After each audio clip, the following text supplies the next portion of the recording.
The Michael Berry Show. Lone survivor Marcus Luttrell is our guest. Welcome to the program, sir. Thank you. Good morning. Honored to have you, as always. I called to check to see how you were doing, texted to check to see how you were doing, and you and Morgan were in Kerrville. That's what you're doing there. You said dives. Why were you there? Well, after that storm had come through there, I had never been to that particular area, and I didn't know what was back there, and I didn't really realize how many people were affected and how many people that were close to me were affected by that.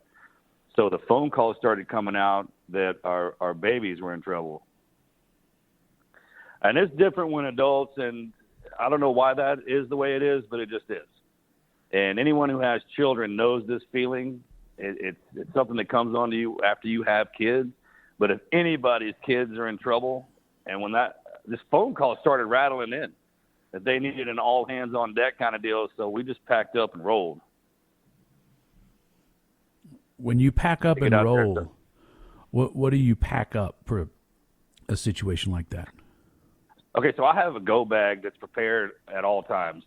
Sits in the toolbox of my truck, and then I have one actually in the garage. But it's a natural disaster kind of. If you live in Texas and you live in Houston, every time a hurricane comes through or our city gets sacked by something like that, everyone usually has an outfit that they wear for days.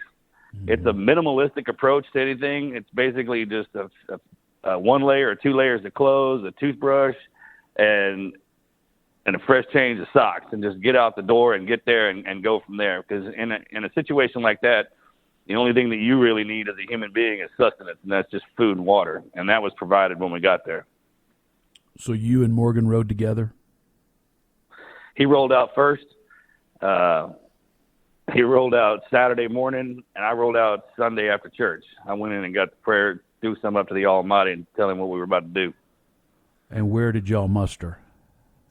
So we rolled up at there's a youth center in Kerrville, and that's where all the leadership and the head shed had rolled into, and we're setting up shop in there. And that's the first place that we rolled into.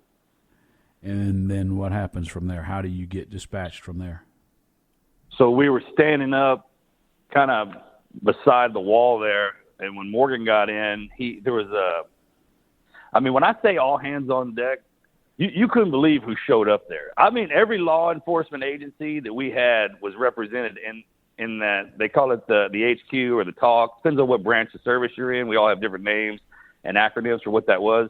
But it's basically where the leadership, all the computer systems, and everyone who checks in, and we muster up in the morning to get your marching orders, basically where you're going to go on the river, who you're going to go with, and what you're going to do. And in the beginning, when things were getting set up, it was kind of a hodgepodge as everything was coming to kind of into formation. So Morgan linked up with the Kerrville County SWAT team. And let me tell you about a bunch of badasses they are. I mean, them guys were getting it done. If I could give any thanks, appreciation, and praise, it'd definitely be to them as well. I mean, we'll get into who all showed up out there, but those guys were rocking and rolling.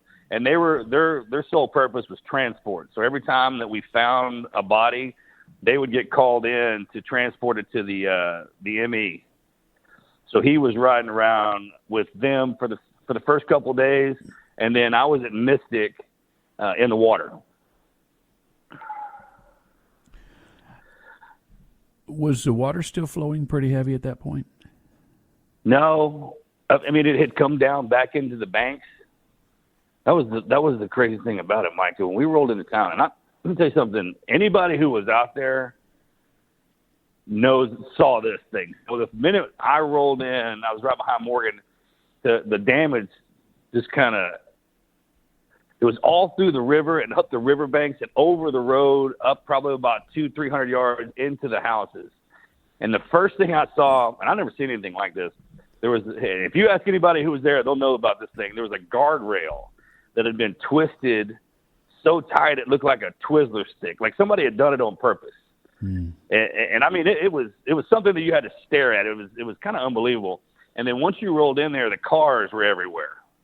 And and you could tell that the debris field had flushed over and spilled into the houses because most of them had been torn. And it's like the water got inside of there and spun around and then kicked everything out the sidewall, including the sidewall. And the river had gone back down into its normal capacity and was still flowing pretty good, but it wasn't like it. It's kind of hard to fathom what it must have been like when that thing was rolling through there because of the damage. And however, bro, there was a dumpster that looked like somebody had crumpled up a piece of foil and threw it in the corner. And then there were cars buried completely under the river and then in trees. There was a brand new Ford Mustang. It was black convertible, and it was standing on its nose, perched up in one of those cypress trees, or 3 or 4 of them actually. And then I remember one of the first ones I saw, the only reason we knew it was a BMW because it had a rim on it, and you could see the BMW signal. And it didn't look like somebody had put it in a car crunch or it was in a car wreck.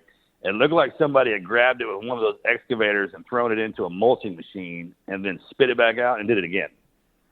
So the violence of the water must have been absolutely substantial. I saw a picture. Marcus Luttrell is our guest. Marcus, I saw a picture of somebody that had the good sense to take this photo to give the perspective. And it showed a man who was 6 feet tall, and then he raised his hand up above his head as high as he could go. And it showed that, so you figuring what, 7.5, 8 feet. And then it showed where the water had carried something that got hung up in a tree that was over 20 feet high. And you imagine what it must have been like. I have read every report I can possibly find in print about what people went through who survived and were able to tell it. I wish so many other people could have told their stories, but they didn't survive. To imagine what it was like. There was a guy with Texas Monthly that they're in a house that's up on stilts 14 feet high, and the house literally just gets ripped off the stilts, and before they know it, they're rushing down the river. They get out and they get up on top of it, and I don't have a frame of reference. You're a Navy SEAL. You've trained. You've gone underwater. You've done all these things. I have no frame of reference to be able to even process what the heck's going on. Marcus Luttrell is our guest. More with him coming up. These chairs keep rolling around. Damn it. All right. This is Mark Chestnut. Enjoy the czar of talk radio. As awful as the Kerrville floods were.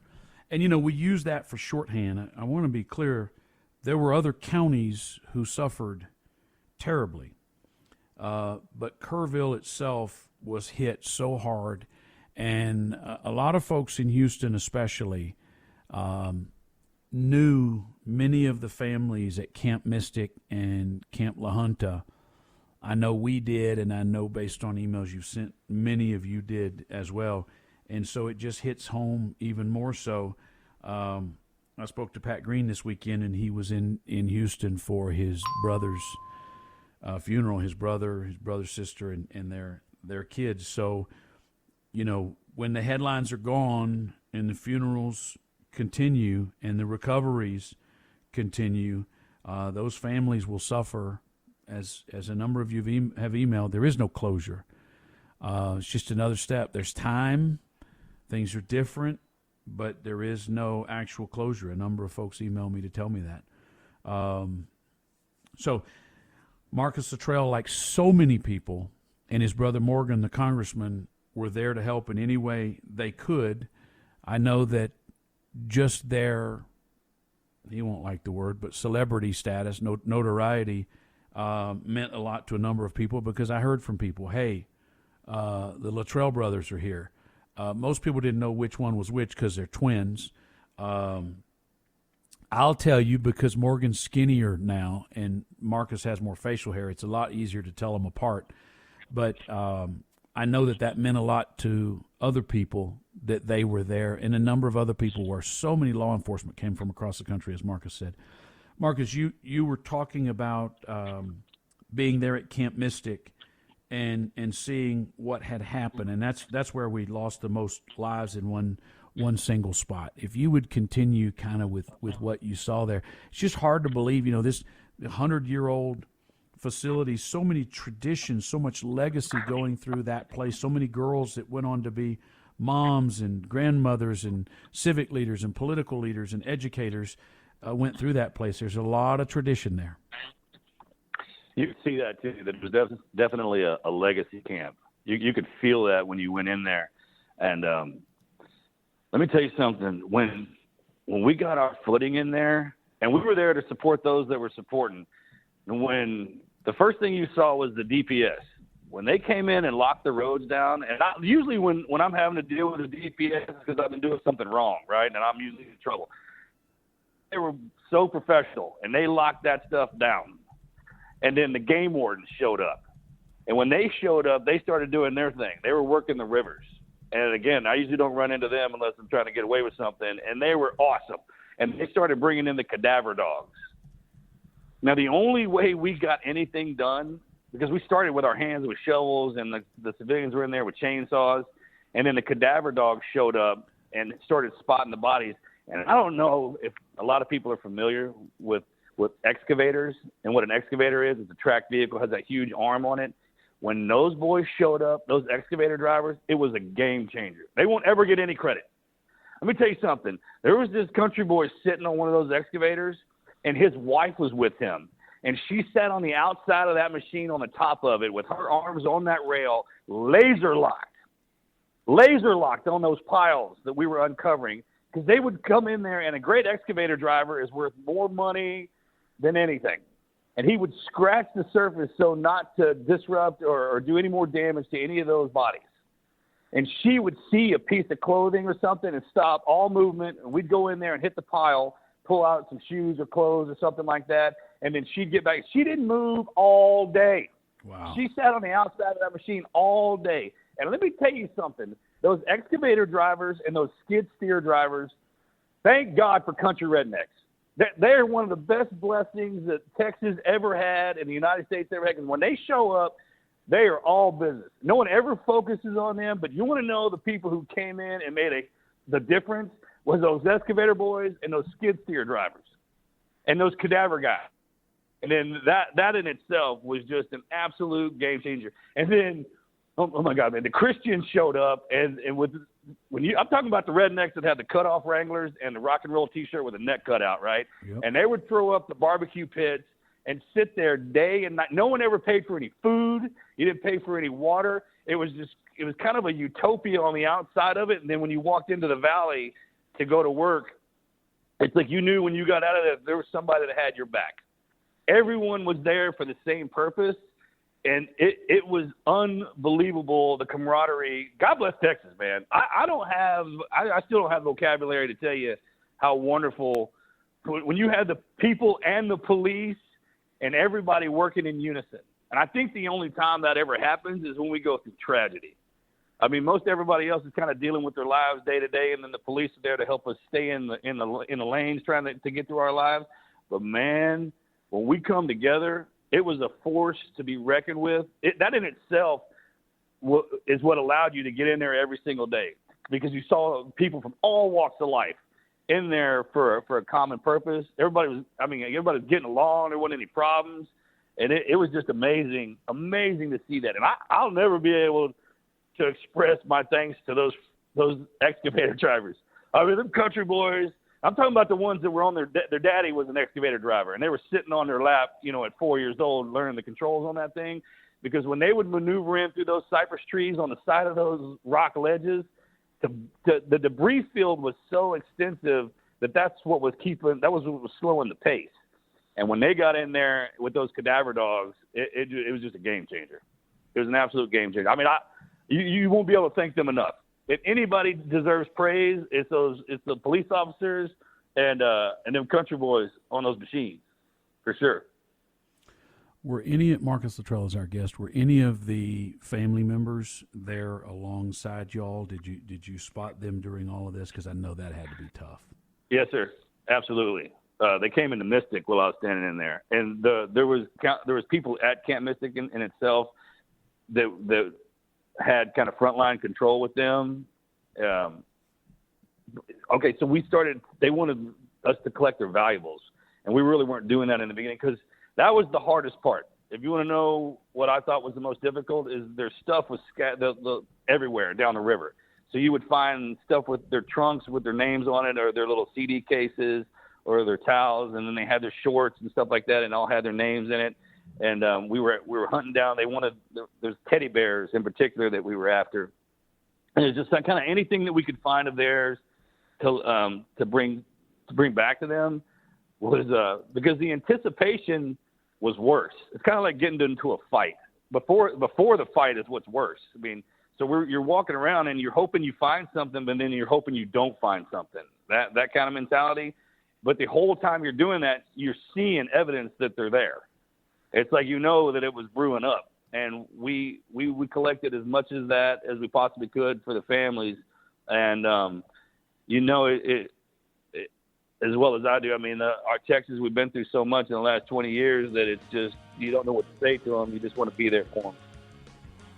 Marcus Luttrell's our guest. Can you hang for one more segment? Yes, sir. Thank you, buddy.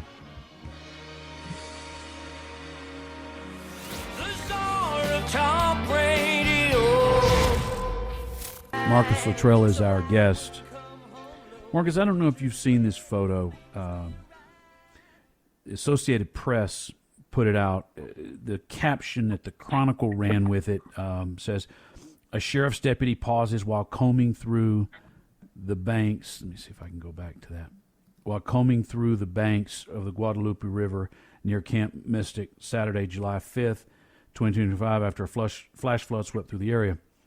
And it's a guy whose biceps are as big as my legs, and he's real suntanned, his black hair. He looks like he could be Hispanic or Samoan. You can't tell because his hands are over his eyes, and he's carrying, I don't know, some sort of huge stick in his right hand. He's law enforcement. He's got his gear on. I've seen that picture, but it's one of the most poignant pictures to come out of all this. And I guess my question is, when you guys step back away from the families and we're talking amongst yourselves, what did y'all notice about what this storm had done to this area? Well, that picture tells you that the largest, strongest men among us can get broken down by something, especially when it comes to the little ones. And I was fortunate enough there was a bunch of SEALs there and SF guys, and we kind of migrated toward each other, and we all stayed at this camp up the road called Camp Baltimore. That sounds like something out of a Harry Potter movie, but that's actually what it was. So thank them for that. Thank you for letting us stay up there. And then we would migrate down into the town into Hunt. There was a church there, a Baptist church that we would all rally up at. And one of the saving graces that we had was at the end of the day, we got to go over outside of the valley and get into some air conditioning. I had a hot shower and a great meal. And then we would talk. Like SEALs we're good at this because we'll just talk. We just start talking about some stuff and get that stuff off our chest and what's in our brain. We don't hold that in. And that is the absolute blessing about being able to have those guys around each other, is we can do that. We also bled into the civilians to help out with that. It's kind of how we cope. But you can tell that each day that went by, it would layer more and more and more, especially when we found the little ones, because everyone knew when that happened, and you could feel that resonate through the camp. There was an elation, like, great, we found one, but then it was like, oh, we found another one, and it was as time progressed, it just kind of, you could tell it getting on to some of the guys a little bit for sure. Well, but there's children. I don't care how strong you are, it happens. Yeah. Yeah, I mean, I'm sure you're a very different man in 2025 than you were 20 years ago in 2005 when Operation Red Wings happened. I mean, you start thinking about the world and the next generation now that you have children as you do. I know I drive differently. I take chances differently. I look at my health differently. I'm a different person, and we look at the world differently when it comes to children. Thank God for it. I think God plants that seed in us. Oh, it has to be, right? It has to be. You can't. I don't know especially our generation, if we didn't make the transition, there's no way we could carry this thing on. We couldn't. I don't think we could get it done. We're just different. All the wars and pandemics and everything that we had to go through eventually we had to transition and grow up. And then there is a weakness or a vulnerability, I think, now inside of us, especially like with our generation. We didn't have that at the beginning. We were, go as hard as you can. Hopefully you die early. And now we have the kids and the responsibility of our country and our state, Texas. I mean, it's just kind of like we got to take this thing over. And when you step into that breach, there's vulnerabilities. I absolutely feel that. I killed that guy that was in the wars. I don't have any of that left in me, really. I remember it, but I am, just like you said, completely different. And I think we all had to make that transition. Yeah, I can't help but think about the woman that you talked about, because her name and story will be lost to history.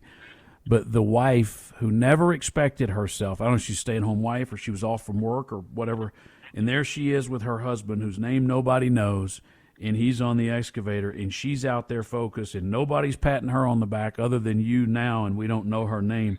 And I just think how many people did things like that, and through every talent they had that day, that moment, that families will never get to thank them, and now they're back in Beaumont or Willis or wherever it is they live, living their lives, and no one will realize what a hero that person was at that moment.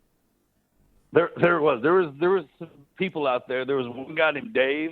He had this huge chainsaw. Everyone knows who he is.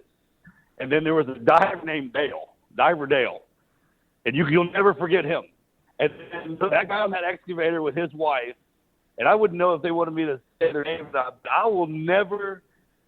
Bro, you couldn't even believe what that looked like. She sat there the entire laser for all the SEALs. We were just kind of sitting there, and the rest of those SF guys just watching that go down, watching him dig that stuff out, and watching her sit there. And I'm talking about if she even laid eyes on anything in those piles, she'd stop all movement, and we'd have to go in there, and she'd even get off the excavator and get onto it. But get in there and get down. Like, yes, ma'am, roger that. And she never said anything. I mean, she never said a word. And it was just all up and down the river, with us integrating into them, from the police officers, from the DPS, and the game wardens. I can't say enough about the game wardens, man, and what they did. And then the state police in there and all the volunteers.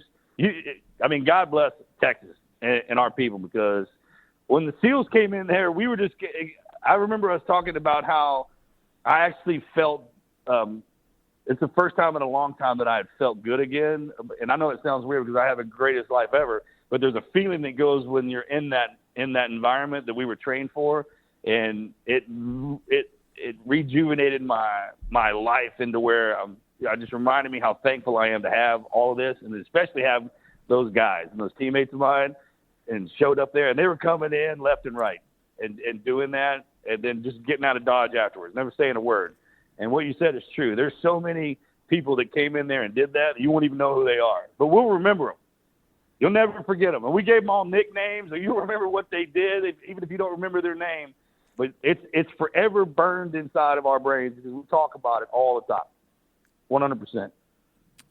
I don't know if you remember this because you were in the thick of it, but when I found out a DPS trooper, friend of mine, Stephen Woodard, said you were there, and I reached out and said, hey, thank you to you and Morgan for being there. Make sure everybody there knows we appreciate them and you for being out there and doing that. And you said, I was born for this.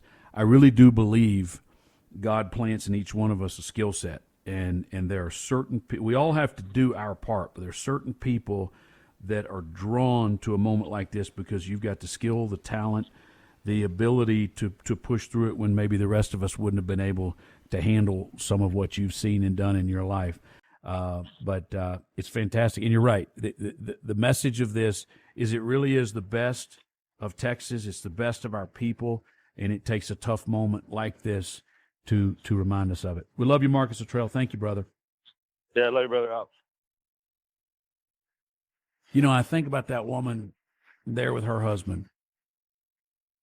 And when people say, why don't you get depressed for the future of our, because that woman went back. Maybe she bags groceries. Maybe she's the teller at the bank. Maybe she's somebody's secretary. Maybe she's a school teacher. Maybe she owns a small business. Maybe she's a stay-at-home mom. We'll never know, but they're out there. And you don't know they're out there. You don't see the goodness until something like this calls it out. The Michael Berry Show.